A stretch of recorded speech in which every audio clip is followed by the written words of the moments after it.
Welcome back to the channel, everybody. Welcome to my office. Please have a seat. For our video today, we're going to be going into a deep dive into the Honeycomb Bravo throttle quadrant. I had done a video on my unboxing, so my initial thoughts, my initial reaction to the quadrant itself when I got it a couple months back. So feel free to go check that out if you haven't watched that first. In that unboxing video, I had asked you all if you'd be interested in me going a little bit deeper, taking a bit more of a review of the actual Honeycomb Bravo throttle quadrant after I'd been using it for a couple months. And I'm finally ready to kind of put together that review. So we're going to be taking a look at that today. We're going to be looking at my overall thoughts, the pros with the quadrant, as well as the cons. I just want to give a big thank you to everybody who has subscribed to the channel. Thank you so much for hitting 100,000 subscribers. That is amazing. Next step, we're going to the moon, 1 million. So before we get started onto the review, I quickly wanted to share with you all today's sponsor for this video. When Skillshare first approached me for this opportunity for a sponsorship, I immediately asked them if I could dive into an investing course. And the one I chose is called How to Not Suck at Investing, Part 1. And yes, I have completed it, and now I'm on to Part 2 because I enjoyed it so much. I really enjoyed the format of the course that I did. I thought it was really well laid out. I was able to just follow along, and it was a very, very basic course, but it's exactly what I needed to get myself started, as I do want to start getting into more investing and understanding my finances a little bit more. So in case you didn't know, Skillshare is an online learning community with thousands of classes for creative people just like you.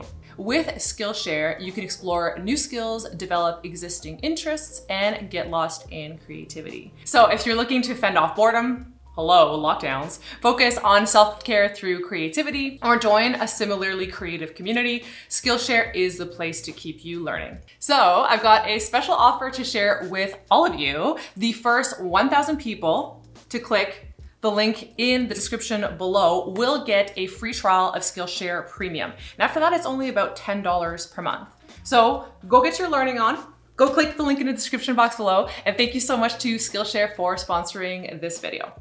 All right, let's get into it. So let's first talk about the pros. Let's talk about the positives from the Honeycomb Bravo quadrant. So of course, I mentioned this in my unboxing, but the first thing that comes to mind for myself is the trim wheel. The trim wheel itself really gives that instant feedback as to whether or not I've trimmed the aircraft's attitude appropriately. And the amount of precision that you can get from the trim wheel is truly fantastic. I think I have a soft spot for it because it does remind me of the Baby Dash, the Dash 8 a 100 that I used to fly. Another thing that is fantastic for in terms of pros is the variety. The variety of flying that you can actually access thanks to this quadrant is potentially unmatched. I mean, you can obviously go from your single engine to your multi-engine, your turboprops, and all the way up to your airliner. So the variety of it and the interchangeability and versatility of the quadrant is fantastic.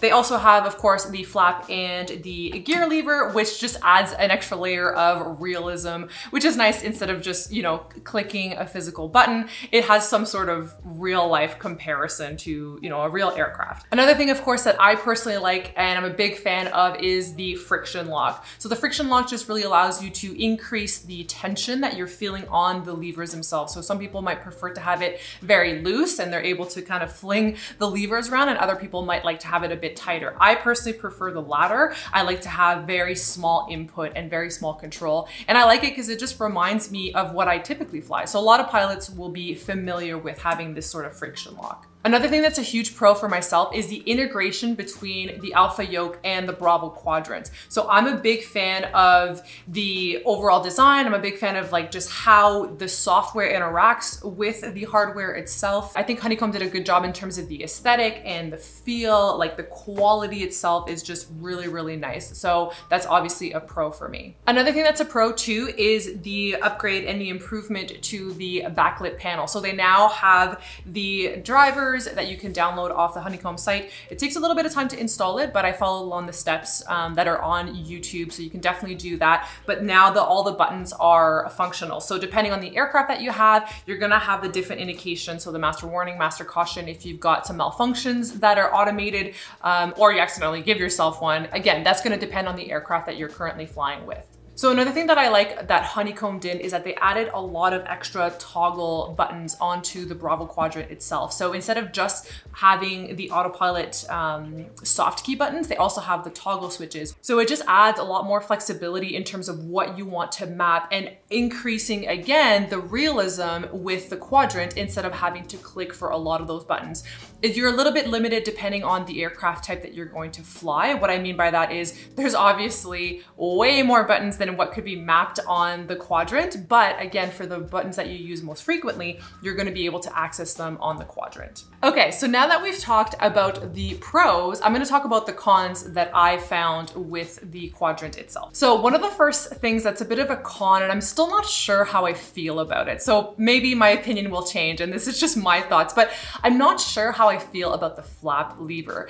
There's something about it being spring-loaded that just doesn't sit well for me. And it's perhaps just the design and just how they had to map things. But I also played around with having the flaps on one of the axes, which you can map if, say, you're flying an airliner, or, you know, you can map it however you want. But I don't know how I feel about it not having notches or not having it be a little bit, you know, similar to how we typically fly with actual aircraft. So it might just be an interface thing that I'm just not as comfortable with, or I don't like it as much. And some people might actually find it okay, but it's just a bit of a con for me. It just doesn't seem as natural as some of the other functions that the quadrant has. Something that could be a con for people, and it's not necessarily a con for me because I've got a lot of space on my desk, but it is quite large. It is a large unit, and if you compare it to the yoke itself, it's a little bit more compact. So the desk portion is the body of the quadrant, and all of the levers are actually kind of mounted past that. So depending on what kind of space you have, you will need to have it sit on the ledge. So that's just something to keep in mind.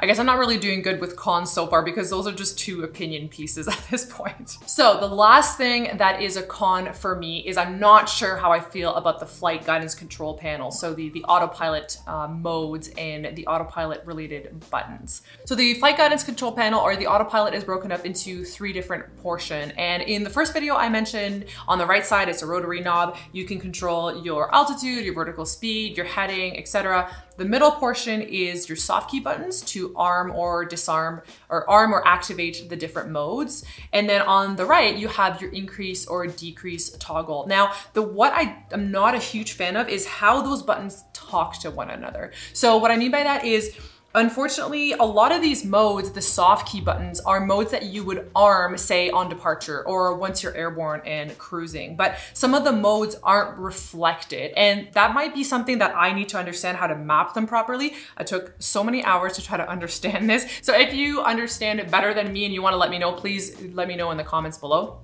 But there are some buttons that are missing. I would have loved to see flight level change, so FLC. And the reason why FLC is so important is because you can set an indicated airspeed that will level off at the altitude you've also selected. And from what I understand, there isn't a way to set that up through the panel itself. You can set your IAS, you can set a vertical speed, perhaps on descent, but you can't set the mode that will tell the autopilot to level off at the altitude that you've selected in your altitude window. So again, just some slight limitation in terms of what you can do. You can obviously do it through just using your mouse and keyboard, but it would be nice to be able to arm that mode, that autopilot mode, through the panel itself, and to be able to change the indicated airspeed without changing the mode. Because if you set IAS after you've set flight level change in the flight sim itself, it will kick off flight level change. It seems like it just will prefer IAS because you're selecting IAS from the flight guidance control panel or the autopilot panel.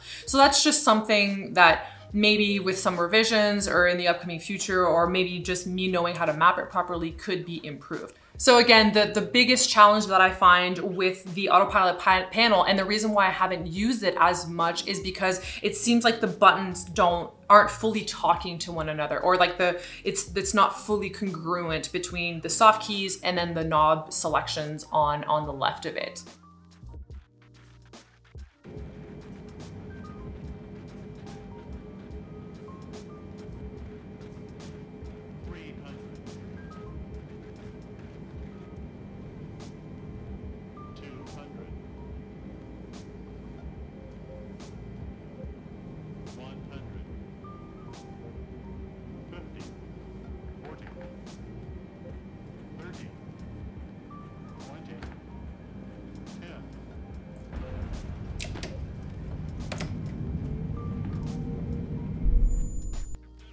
So overall with the Quadrant, I am so happy with it. It really, really has taken my original videos when I first started to get into this. It has taken them to the next level in terms of my comfort with using Microsoft Flight Sim as a simulator. It's nice for me to come into this environment and feel a little bit more at home instead of just interacting with my desktop. Now I feel like I have levers, I have the knobs, so that aspect has been fantastic for that. It's really taken my live streams to the next level because obviously being able to have the trim with the yoke itself and being able to, you know, play with the autopilot and just make slight adjustments with the gears and the flaps, etc. It's been so good for me to just be able to relax a little bit more during the live stream because the Quadrant itself has made it so enjoyable. In terms of people wanting to use this to supplement their current aviation flight training, I think it's fantastic. I really now see the difference between just having the joystick that I had originally, which was a great start, don't get me wrong, but in terms of the integration for someone who might be looking to switch over to flight training or has already started flight training, this is really, really good.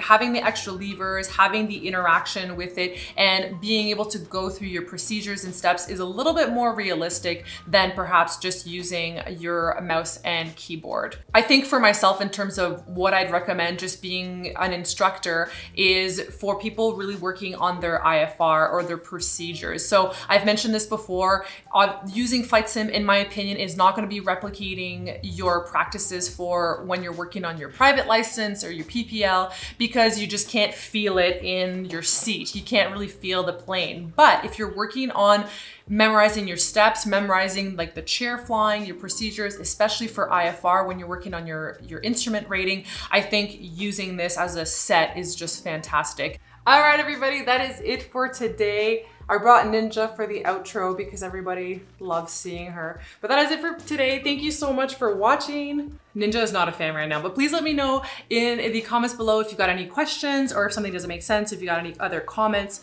about the Honeycomb yoke and the Honeycomb Bravo Quadrant. Ninja says, thank you so much for watching. Please like this video. Please subscribe to the channel, and I'll see you all next time. I like it.